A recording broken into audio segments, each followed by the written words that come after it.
Hey guys, so I'm going to be planting a smaller bulb lawn right here next to the Magnolia Ann in the front garden area. And this area has undergone a lot of changes because if you remember back in like the first fall that we got here, first fall and winter, there was an unwieldy salix here, which is a willow. It was probably cute when it started. It's one of those Japanese willows that is variegated, and it starts out like a little ball with curly leaves, and it just got older and unwieldy. It started getting green on one side, it started to straighten out, it started getting sprouts on the bottom, and it basically engulfed some of the walkways that we had here, making it impassable. Impossible and impassable. So we decided to go with a quainter tree, which is a Magnolia Ann. So this is a cultivar that gets, I would say, maybe 8 to 10 feet tall, maybe as wide, but probably a little less wide than 8 to 10 feet.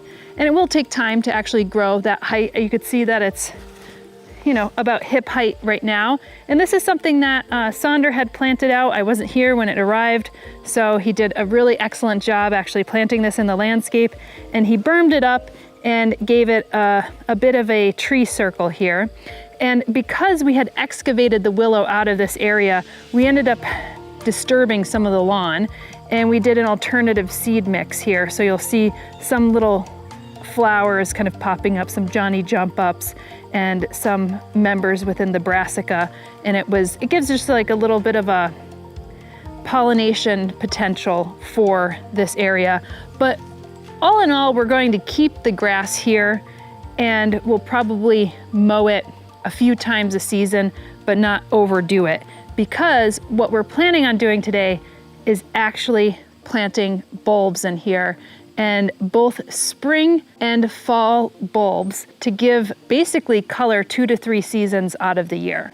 So I didn't say this, but Magnolia Ann gets a very beautiful pink bloom during the springtime, which is just delightful. And we do have pink flowers, pinkish and white flowers that you could see throughout the landscape. So it's not just like you're gonna have a pink bloom and then there's nothing else in the landscape. We wanna actually match and create a story with that as well.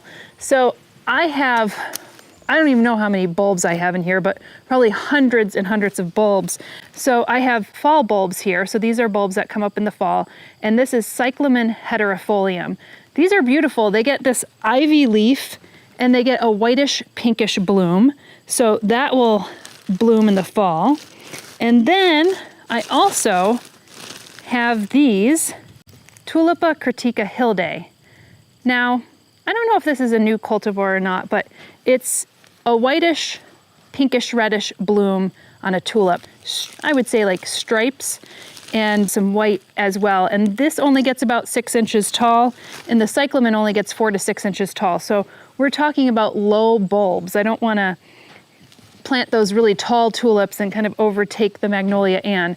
So basically in the springtime, I'll get the tulips and the Magnolia Ann coordinating their colors. And then as the Magnolia Ann fades into summer months, we will have a lull in the bulbs. And then in the fall, we'll start getting the cyclamens blooming. Now it won't coordinate with the blooms because the magnolia blooms pretty much are done by early summer, but at least we'll continue with that pink and white theme throughout the season. And there are other plants here that actually get pink and white blooms, like our Cornus cusa, for instance. That maintains those white bracts. And we have some more dogwoods as well that have that white color. We also have some rhododendrons, some kalmias, which are, I'm blanking on the common name, mountain laurels. That's what I knew it was going to come to me. And some other plants, even in the front garden, we have some pinks and purples. So what are the tools that I have besides the bulbs? I have 2 ways that I'm going to be planting these plants. This one looks pretty serious, but this is a bulb auger. So basically I have a Makita tool here, a Makita drill essentially, and I have this attached to the Makita drill. And if I find that the earth is really hard to manage, I'm just going to use this to drill into the earth. I'll add a little Espoma Organic Bulb-tone just to be able to help the bulbs. It's like a nice fertilizer for the bulbs. And if I don't need the bulb auger, then I'm going to use my Hori Hori knife. This is great for actually removing weeds, but I also like to use it to plant bulbs, particularly planting bulbs maybe around the magnolia where Sandra has done the beautiful tree circle around the magnolia, which is something else that we've been doing throughout the season. Some of our tree circles are not looking as pretty further in the season, but it gives an opportunity to be able to basically cushion the roots, allow them to have a reduction in temperature fluctuations and keep moisture around the root area while also keeping out competition from other plants. It's also, if you want to go into the tree circles, it's much easier when you have some of that composted bark mulch on top, and you could actually just take out some of the dandelions or the other weeds that have moved into those tree circles. I haven't been doing that, haven't had time for it, but I do want to get these bulbs planted, so let's begin. With these tulips, it says to plant about 3 to 6 inches, so these are planted pretty closely together. And you kind of want to do that as well with some of these bulbs, because when they're planted more closely together, they have much more of a dramatic impact. Now, I don't have to go too deep with these bulbs. I would say just about 3 inches is totally adequate. Sometimes you might want to put them down a little further, only if you have something that will dig up your bulbs, so maybe some skunks or some raccoons, maybe some squirrels, but we're planting lots of bulbs, so hopefully they won't go and dig up absolutely every single one of them. Okay.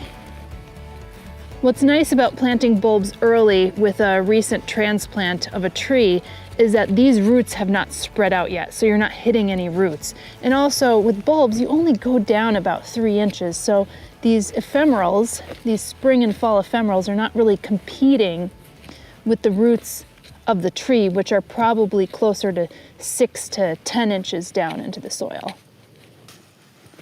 Okay, so what I like to do is actually just add a sprinkle of Bulb-tone. You could also use Espoma's Biotone as well, but the Bulb-tone is perfect for bulbs. You can see that it's, for anything like tulips and also daffodils, iris, and gladiolas.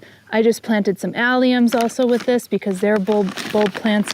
But what I like to basically do is just sprinkle a little of that goodness in each and every hole. And that will help the bulbs growing and also with the transplant process. Just adds some great beneficial microbes and like bacteria, good bacteria, like your gut bacteria. It's the good stuff.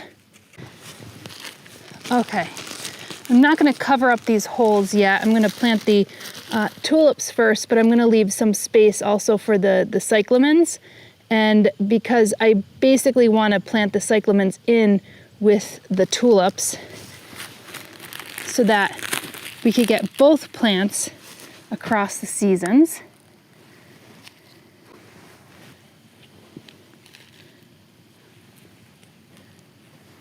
I just want to show this to you. You can see that the cyclamen bulb is a lot larger than the tulip bulb. I'll show you the tulip bulb right now. So that's the tulip bulb, very tiny. So if you see that in comparison.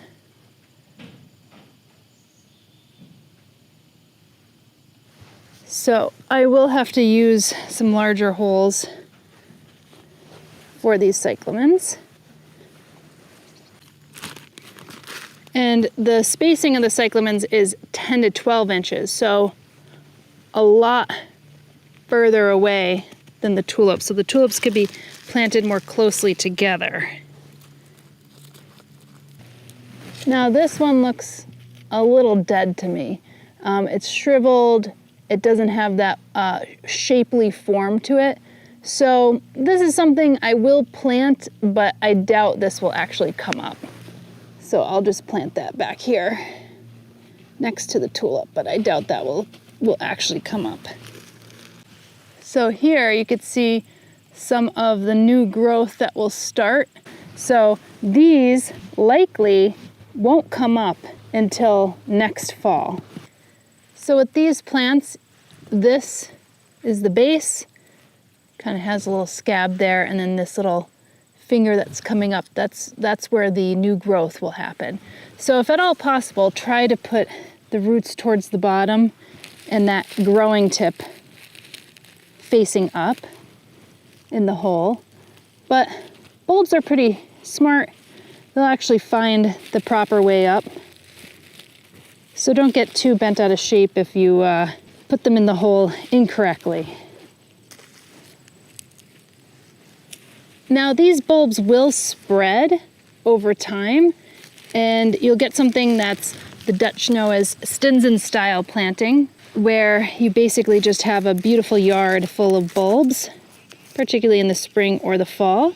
And it will take a time for these to fill out, but I'm starting with several hundred bulbs, so hopefully that won't take too long of time.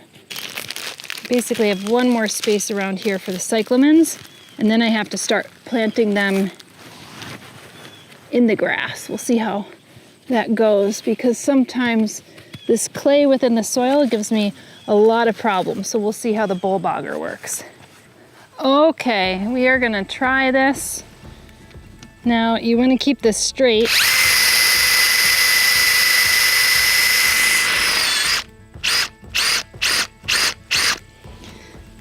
That's pretty effective. So, I'll show you what this looks like. So you can see that the bulb auger basically created a pretty nice hole. Now I have a larger bulb auger as well that could go make a thicker hole, but I think this is pretty good. If I needed to go thicker, I could just drill the bulb auger next to it. These cyclamens, some of them are beefier than others, so I think some of them will fit into this hole. And I might actually just drill a hole, put a little bulb-tone in it, and then put the bulb and then cover it up, because the grass is high enough that I might not be able to see the holes if I drill a bunch of them. So I'm just gonna do that right now.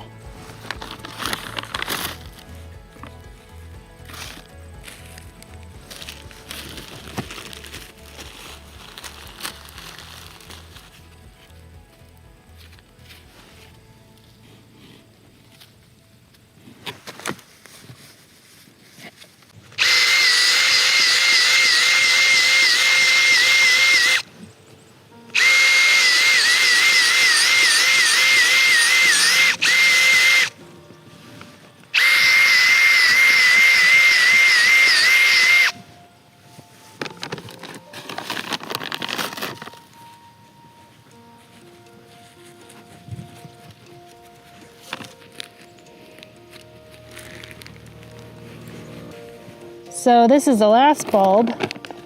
So I'm just gonna add some of the bulb tone to this hole right here. And I'm gonna place this bulb right into this hole. It's probably about 4 to 5 inches down. And I'm gonna take some of this nice clay loam soil that we have and put that right over the top. And I will have to wait probably a whole year for these bulbs, because these are the hardy cyclamens that bloom in the fall, and I am planting them in the fall right now. Typically I'd plant them in the spring, but I was able to get them, and now I have to wait a whole year for these to bloom. All right guys, so that was the completion of the bulb planting around the magnolia and with the tulips and the hardy cyclamen, which will provide some color during the early spring season and also through the fall. Now I'll have to wait a whole year for those hardy cyclamen to come up, but I will actually see those tulips, hopefully, fingers crossed, in the spring of this coming year. So that should be a lot of fun, seeing the magnolia and also the tulips come up, and then later in the year, the hardy cyclamens. Now, as more bulbs come in, I'll start to plant them in and around the magnolia and probably more into the lawn, but don't worry if you don't have a lot of bulbs to start with, they will multiply over time, so you just have to be patient. Now, we are bringing in a bunch of bulbs to plant in the lawns back here, 70,000 of them. So when they come up in the spring, we'll be able to show you what a proper Stinson style lawn looks like, which is basically bulbs in the in the lawn, but like planted in drifts. So you'll get that impact and that drama right away. Here, we'll have to be a bit more patient because we've only planted, I would say, somewhere around maybe 100 bulbs in here, but I have several hundred that are coming as well that are going to be planting around the lawn, but we just didn't get them in time. So we just did the first round of planting of the bulbs here. So hopefully you enjoyed, and stay tuned for more episodes.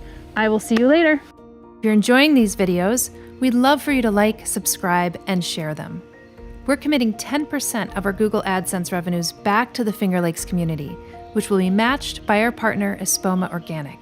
So your help goes a long way.